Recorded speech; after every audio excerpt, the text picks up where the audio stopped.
शुभ सकाळ भाई भौणी। आज आमे पढ़िबा उद्भिदर विभिन्न अंशर कार्य। प्रथमे आमे पूर्वदिनर पाठ को मने पकाइबा।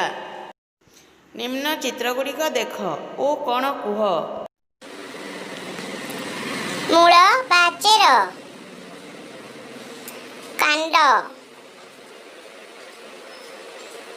शाखा प्रशाखा, पत्र, फूल, फल। हो ठीक अच्छी। ए सबु उद्भिदर विभिन्न अंश। उद्भिदर एही अंश केउठी थाए? माटी तले गुरुमा। एबे जानिबा एहार कार्य। चेर उद्भिद को माटी सहित दृढ़ भाव में धरी रखी माटीरू जल और खनिज लवण शोषण करे।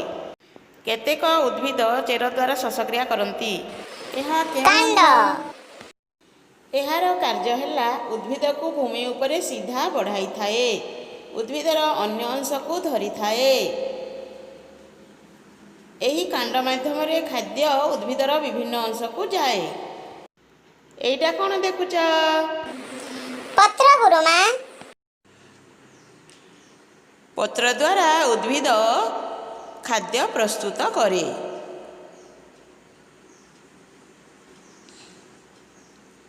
उद्भिदर अदरकारी जल बहिष्कृत करे।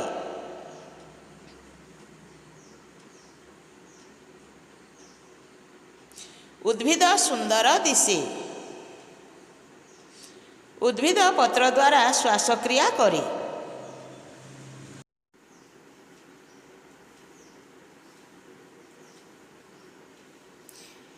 एइटा कौन? फूल। फूल उद्भिदर सौंदर्य बढ़ाए।